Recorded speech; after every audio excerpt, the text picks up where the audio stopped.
Bismillahirrahmanirrahim. Assalatu wassalam ala asyrafil salin wa ala alihi wa sahbihi ajma'in wa ba'd. Assalamualaikum warahmatullahi wabarakatuh. Mga kapatid sa Islam, nandito naman po tayo para magbigay ng Islamikong pagpapayo patungkol ito sa tinatawag nating si Muhammad ay mensahero ng Allah. Opo mga kapatid sa Islam, isa sa mga haligi ng Islam ay ang ating paniniwala na si Muhammad sallallahu alaihi wasallam ay isang mensahero ng Allah at kanyang alipin. Lahat ng mga dumaan ng mga propeta, sila po ay mga tao na katulad din natin. Ngunit binigyan po sila ng kapahayagan para ipangaral sa mga tao at para sila po ay magabayan sa tamang landas. Kaya napakamahalaga sa atin bilang mga Muslim na pag-aralan din ang kahulugan ng propeta.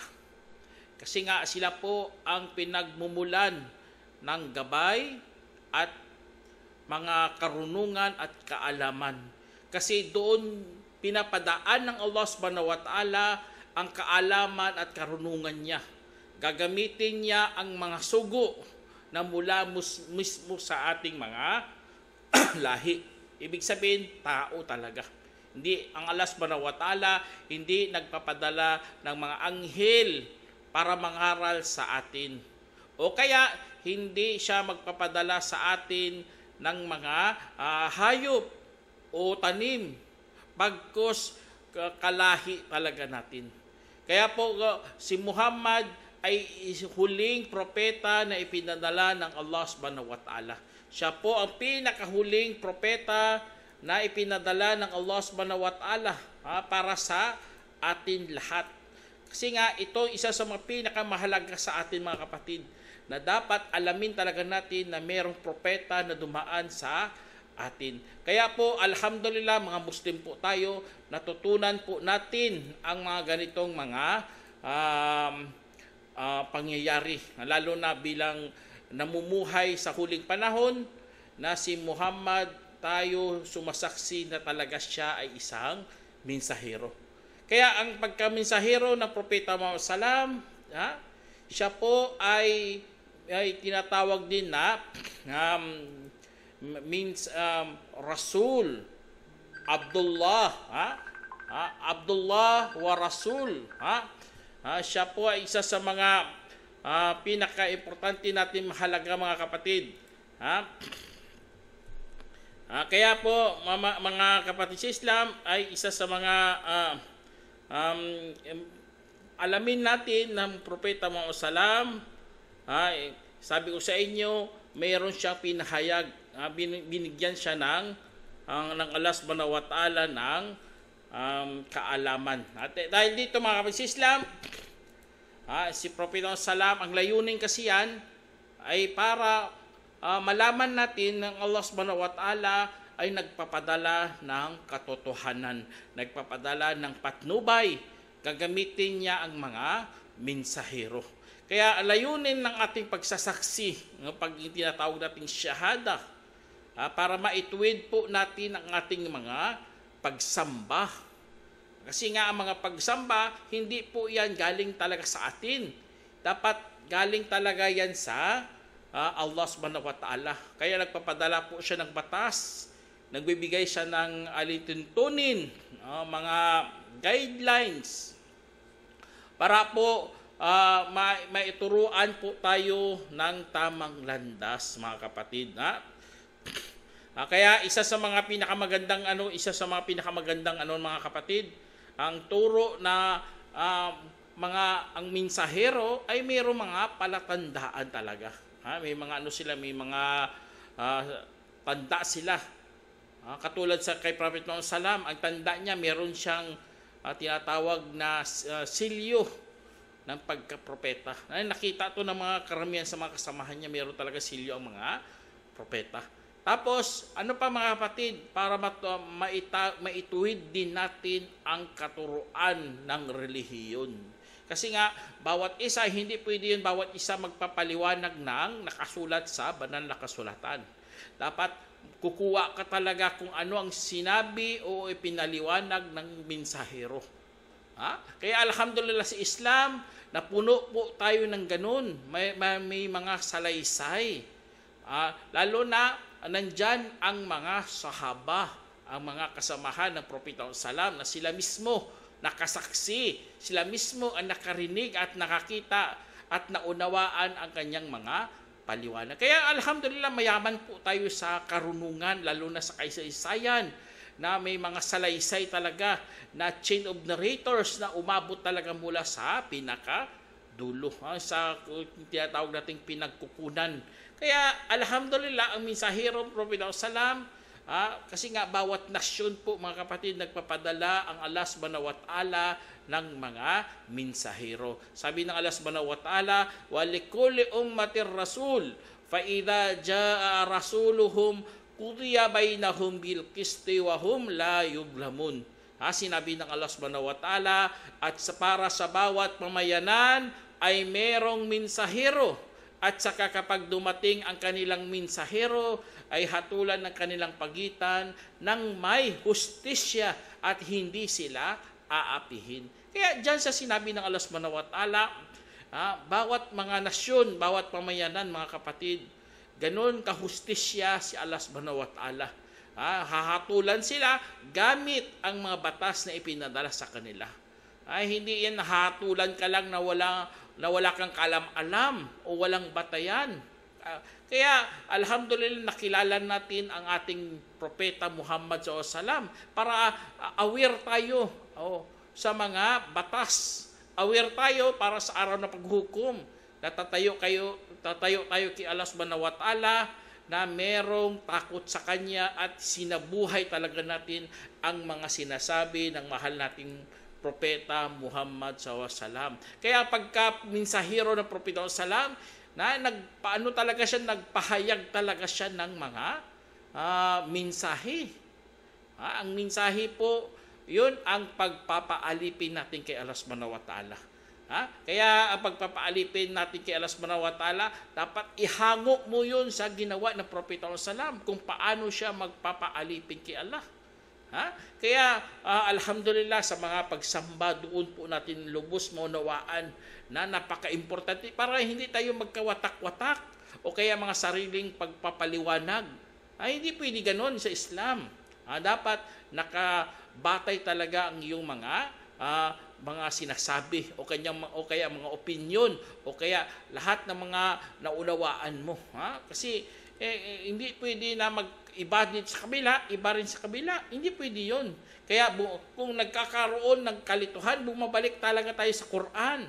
Bumabalik tayo sa hadith. Kung hindi makita sa Quran sa hadith, bumabalik tayo sa mga maaalam sa Islam. Allahu Akbar. Ganun na proseso talaga. Ibig sabihin, tamang proseso talaga sa pag-abot ng kaalaman ng tamang landas. Kaya ang pagsabi natin na Muhammad Rasulullah, asyhadu anna Muhammad Rasulullah, so ako sumasaksi na si Muhammad ay mensahero ng Allah, yun, dapat ang iyong sinabi na yan ay manindigan ka, dapat doon ka kumuha ng mensahe, doon ka kumuha ng kaalaman, ng karunungan at mga unawa mula talaga sa mensahero sa wasallam. Kaya ang kaalaman sa Islam mga kapatid, Quran at Hadith.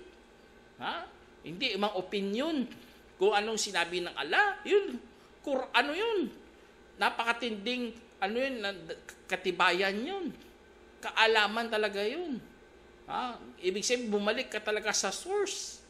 O sinabi ng Propeta Salam, Allahu Akbar. Kasi ang Allah subhanahu wa ta'ala, nagbigay talaga si Allah subhanahu wa ta'ala ng papuri kay Propeta Salam.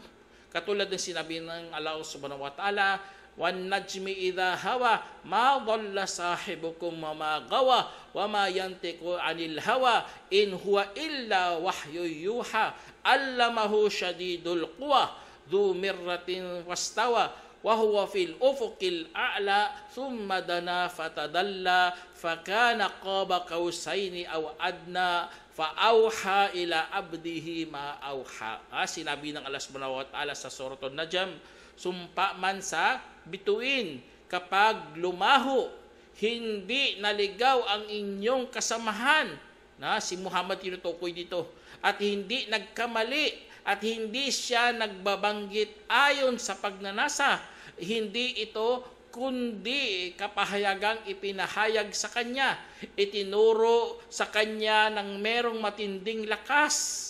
Ibig sabihin, ang anghel yan, tinutukoy dyan, na may maayos na pangangatawan at saka pumaibabaw at siya ay nasa mataas na alapaap.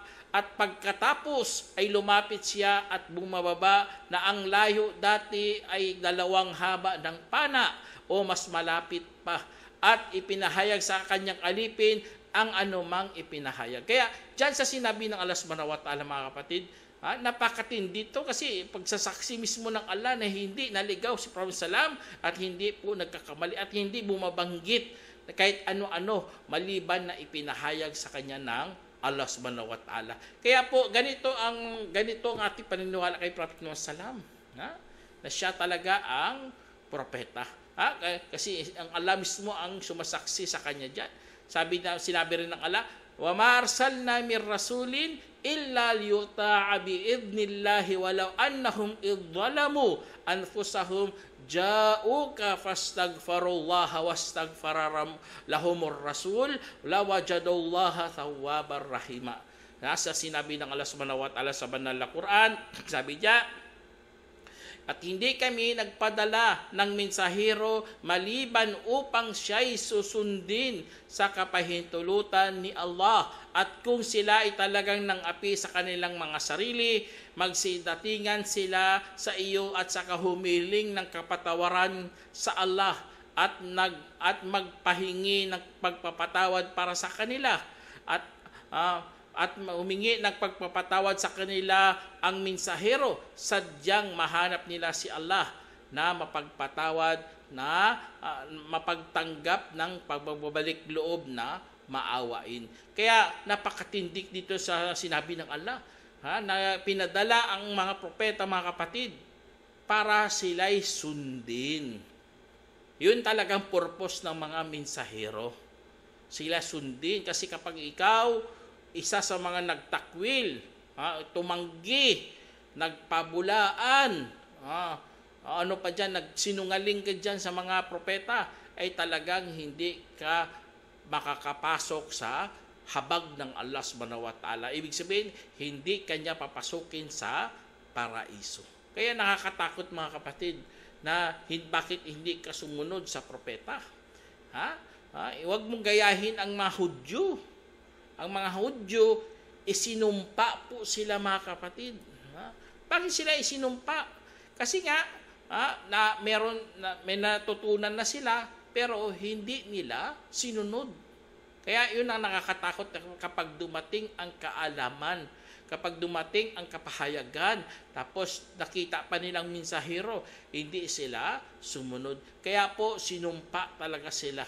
Sinumpa. Tingnan nyo sa sinabi ng Allah, sabi niya, laqad akhadna mithaqa bani Israil wa arsalna ilayhim rusula kullama ja'ahum rasulun bima la tahwa anfusuhum fariqan kadzabu wa fariqan yaqtulun. Sinabi ng Allah, talagang kinuha namin ang tipanan ng mga angkan ni Israel at ipinadala namin sa kanila ang mga mensahero. Tuwing merong dumarating na sa kanila na mensahero na hindi nagugustuhan ng kanilang mga sarili, ay pinabulaanan ng ibang pangkat at pinapatay ng iba. Tingnan nyo, ganun ang ginagawa nila. Pinapabulaanan nila, mga kapatid, ang ibang pangkat, ibang mga propeta, at pinapatay pa ang iba.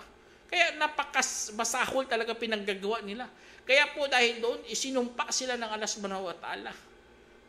Kaya kapag dumating ang propeta, wag na talaga natin gayahin ng mga Hudyo. Kasi dapat sumunod ka sa propeta. Alhamdulillah sa panahon natin wala nang propeta dumarating kasi nga si Propeta Muhammad ay siya na po ang pinakahuling propeta na dumating dito. Kaya sa pagpapaalipin natin kay Allah subhanahu wa ta'ala, sundin natin kung ano talaga ginawa ng mensahero. Huwag tayong magpapaalipin sa mga tao. Lalo na sa mga pagnanasa, huwag kang magpapaalipin dyan. Ang Propeta Muhammad sallam, kung nagpaalipin sa kanya pagnanasa, magagaya talaga natin, pero hindi siya nagpapaalipin dyan. Nagpapaalipin sa kay Allah, sa Diyos. Kasi nga, yun ang tama. Hindi na yung iba, umaawit na lang, sinasamba kita sa kanilang iniirog, ganun ang kanilang sinasabi. Sinasamba kita, subhanallah. Ibig sabihin, alipin ka ng pag-ibig. Dapat doon ka sa pag-ibig sa Diyos magpapaalipin, hindi sa mga nilikha. Kasi nga kapag nagpapaalipin ka sa mga nilikha, ibig sabihin, parang dinidiyos mo na siya. Dinadakila mo na, baka umaabot pa sa antas sa Diyos. Yun ang nakakatakot mga kapatid kapag ikaw tumatambal na sa Allah subhanahu wa ta'ala. Kaya isa sa mga ingatan natin mga sarili mga kapatid, nga makakagawa tayo ng mga shirk o pagtatambal kay Allah subhanahu wa ta'ala. At ang mga propeta, mga kapatid, hindi talaga sila umaangkin na sila po ay Diyos. Katulad kay Kristo, hindi talaga si Kristo umaangkin na siya ay Diyos. Kahit magbasa tayo ng Biblia, wala kang mababasa dyan na si Kristo nagsabi, ako'y Diyos. O kaya sambahin ninyo ako. Wala kang mababasa kahit sa anong talata dyan. Marami na nga akong hinahamon. O sino makabigay ng talata, bibigyan ko ng pera. Wala. Iba-iba naman sinabi ni ganito, dapat si Kristo talaga magsabi na siya ay Diyos. Kaya yun isa sa mga kasi biro sinabi si Allah dito, sabi ng Allah, maka na libasyari ay yu'tiyahullahu al-kitaba wal hukma wan nubuwata thumma yaqulu lin nasi kunu ibadan li min dunillah. Walakin kunu rabbaniyina bima kuntum tuallimuna alkitaba wa bima kuntum tadrusun. Na sinabi ng Allah subhanahu wa ta'ala, hindi dati sa isang tao na binigyan ng Allah ng kasulatan at batas at pagkapropeta at pagkatapos ay kanyang sasabihin sa mga tao, maging mga alipin ko kayo bukod pa kay Allah. Ngunit maging mga makadiyos kayo sa anumang itinuro dati sa inyo ng kasulatan at anumang dati ninyong pinag-aaralan. Allahu Akbar. Kaya dito sa sinabi ng Allah mga kapatid, yun, napakatinding katibayan to. Saksi tayo dyan na walang mga propeta, na walang mga mensahero, na umaangkin na sila'y mga Diyos, o kaya nagpasamba sila, wala. Kasi nga, wala, kahit sa Bible, wala rin. Gumagawa lang sila ng kwento dyan. Sabi nila, sinamba si Kristo kasi mayroon nakasaad doon, nagsumasamba. Hindi yun samba. Dapat yuko yun nakasulat doon, bowing. Ginawa nila para pumabor sa kanila, ginawa nilang pagsamba. Subhanallah. Napakalaking kasalanan talaga yun. Bow, kasi dati nagbabaw ang mga tao bilang paggalang. Gumagalang sila, ganun ang ginagawa nila paggalang. Ninaslit na, ginawa nilang pagsamba. Kaya magpakup-kup talaga tayo kay Allah subhanahu wa ta'ala na sana ilayo tayo sa paganismo. O kaya sa pagtatambal o tinatawag nating shirk. Kaya para mailayo ang sarili mo sa shirk, dapat damihan mo talagang syahada natin. Asyhadu an la ilaha illallah wa asyhadu anna Muhammad Rasulullah. Ako sumasaksi na walang ibang Diyos maliban kay Allah at si Muhammad ay kanyang mensahero. Kasi yun ang natin, dapat bukang bibig mo yan para bumabalik tayo sa tamang landas. Landas kung saan kinalulugdan talaga ng Allah subhanahu wa ta'ala. Kaya ang kadiliman mga kapatid, ang kadiliman dapat lumabas ka na dyan, dapat patungo ka sa kaliwanagan. Yun ang pagsamba mo kay Allah na naayon sa kanyang mensahero. Allahu Akbar. Kaya sabi ng Allah subhanahu wa ta'ala sa Quran, "Walladhi yunazzilu ala 'abdihi al-ayatin bayyinat liyukhrijakum minadh-dhulumati ila an-nuri fa innallaha bikum la-raufur rahim. Sinabi ng Allah Subhanahu wa Ta'ala, siya ang yaong nagpababa sa kanyang alipin ng mga talatang malilinaw upang palalabasin kayo mula sa mga kadiliman tungo sa kaliwanagan, at sa katunayan si Allah para sa inyo ay sadyang napakabait na maunawain. Allahu Akbar. Kaya napakabait ng Allah Subhanahu wa Ta'ala, at maunawain. Yun ang ng Allah Subhanahu wa Ta'ala, gusto niya para sa atin. Maawa siya sa atin. Kasi nga, kung hindi ka susunod sa propeta, mga kapatid, kasi ang kanyang alipin na yon, binigyan ng talata na mga malilinaw talaga, na kayang tanggap kagad sa sarili mo. Madali mong unawain ka agad. Kaya, yun ang isa sa mga tanda yon ng gabay. Kung naniwala ka lang pero pilit naman, o kaya pilit mo inuunawat kahit malabo, subhanallah, katulad ng Trinity. Napakalabo na paniniwala yan. Ang Diyos, isa, pero merong tatlong persona. Ang tatlong persona na ito, isang Diyos na, subhanallah. Napakalabo yan. Hindi yan katuruan ng mga nauna. Hindi nga tinuro ng mga apostol yan Apostolismus mo na Kristo, hindi itinuro yan. Kaya maliligaw ka talaga kapag ang iyong paniniwala ay pilit mong pinapaniwalaan. Kaya sana magpakupkup tayo kay Allah Subhanahu wa Ta'ala na ilayo tayo sa mga ganitong mga paniniwala. Sana meron kayo napulutang aral, mga kapatid. Hanggang dito na lang. Assalamualaikum warahmatullahi wabarakatuh.